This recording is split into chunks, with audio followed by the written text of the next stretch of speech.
კიდევ ერთხელ მოგესალმებით, ჩვენი სამედიცინო გადაცემა თეთრი ორშაბათი კვლავ ეთერშია და ჩვენი დღევანდელი თემა ძალიან საინტერესოა ტკივილის მართვის მენეჯმენტი, ვისაც დაგაინტერესებთ, შეგიძლიათ ჩვენს წინა ჩართვას უცქიროთ, უსმინოთ, ასევე და მინდა წარგიდგინოთ კიდევ ერთხელ ჩვენი სტუმარი ბატონი ნიკა რთველიაშვილი, ექიმი, ანესთეზიოლოგი, რეანიმატოლოგი, ტკივილის მართვის მენეჯერი, სპეციალისტი.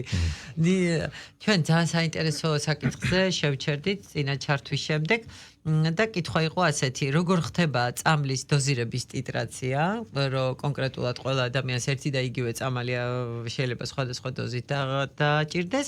მეორე ჩემი კითხვა იყო, როგორ იქცევით ხოლმე მაგალითად კონტრაქტურების დროს, როდესაც პაციენტი მძიმე ნევროლოგიური პაციენტი ძლიერი ტკივილით საჭოლს მიჯაჭულია ასეთ შემთხვევაში და ჩემი კითხვა ის არც იყო კიდე ერთი ასეთი კითხვა დავსვი, რომ რამდენად გვაქვს საშუალებები საქართველოში აპლიკაციების სახით ძლიერი ტკივილის შემთხვევაში, რომელიც პაციენტს უმარტივებს ცხოვრებას, რომ არ არის ისე ინიექციაზე, ტაბლეტზე დამოკიდებული. კეთილი. დავიწყებ აპლიკაციიდან. დიახ. ამ ეტაპზე საქართველოში აპლიკაციების საშუალება სამწუხაროდ არ არის. სამწუხაროდ არ არის. ხო, ნუ ალბათ მაგაზე შემდგომში იქნება საუბარი. თუმცა ჩვენთანაც ზუსტად ისეთივე საჭიროება, როგორც მთელს მსოფლიოში. მეტი თუ არა. მეტი თუ არა, იმიტომ რომ ჩვენთან უფრო ასე ვთქვათ, მძიმედ დგას ზოგადად ქრონიკული ტკივილის თემა საზოგადოებაში და სოციუმში.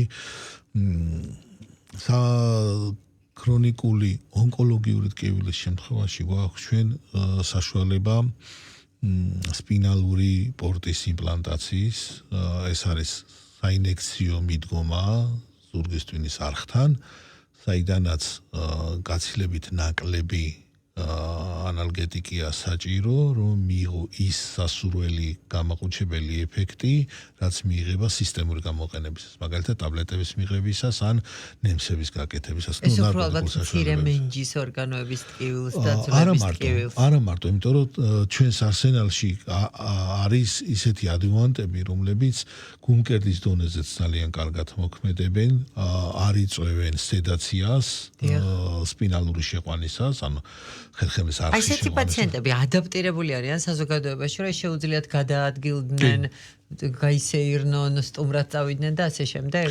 კი, ანუ რა თქმა უნდა შესაბამისი ფსიქოლოგიური მხარდაჭერაც სჭირდებათ მათ, იმიტომ რომ არის პატარა პომპა, ასე ვთქვათ, სადაც წამალი არის ჩასმული, რომელიც მას ესე პატარა მასად პორტფელივით აქვს ჩამოკიდებული და ამით უნდა იაროს.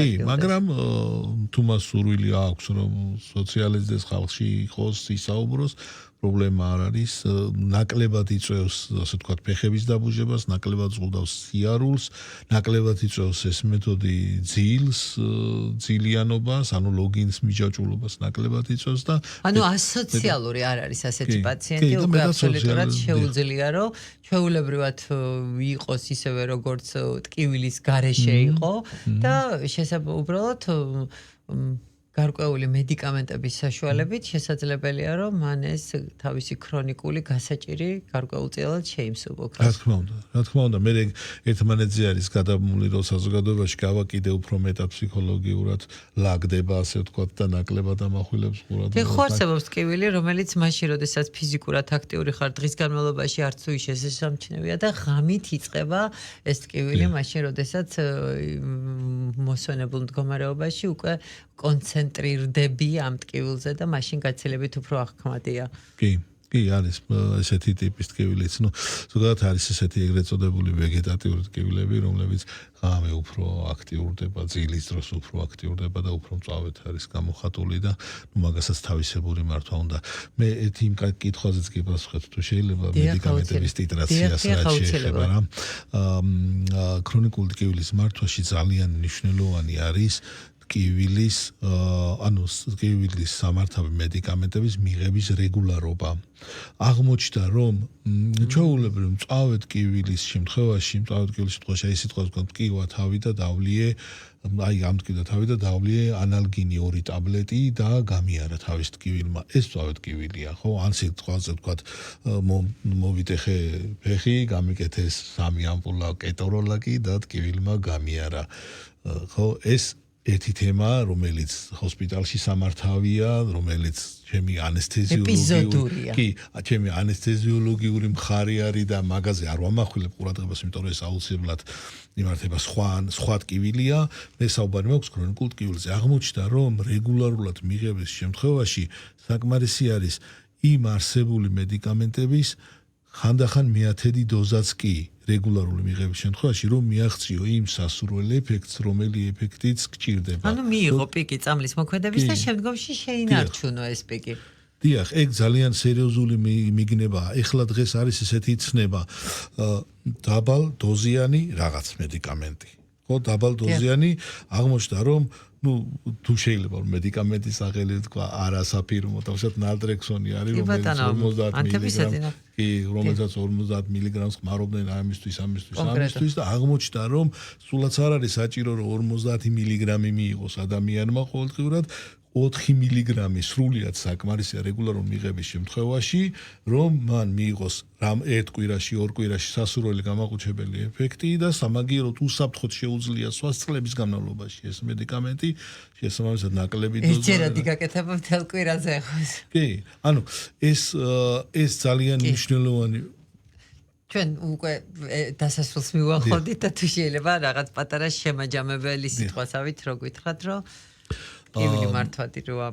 კი, რა თქმა უნდა, მე მივმართავ მსმენელს, ქრონიკული ტკივილი ძალიან მნიშვნელოვანი სოციალური პრობლემაა. არ არის აუცილებელი რომ იცხოვროთ ტკივილთან.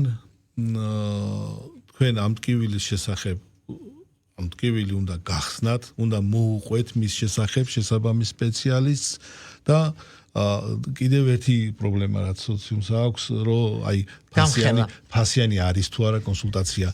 მე პირობას გაძლევთ, რომ პირველადად ნებისმიერ ადამიანს ხო შეიძლება ხო ძალიან კარგია გადასარევი. დიდი მადლობა ბატონო ნიკა და მე გემშვიდობებით ზუსტად ერთი კვირით მომავალ შეხვედრამდე.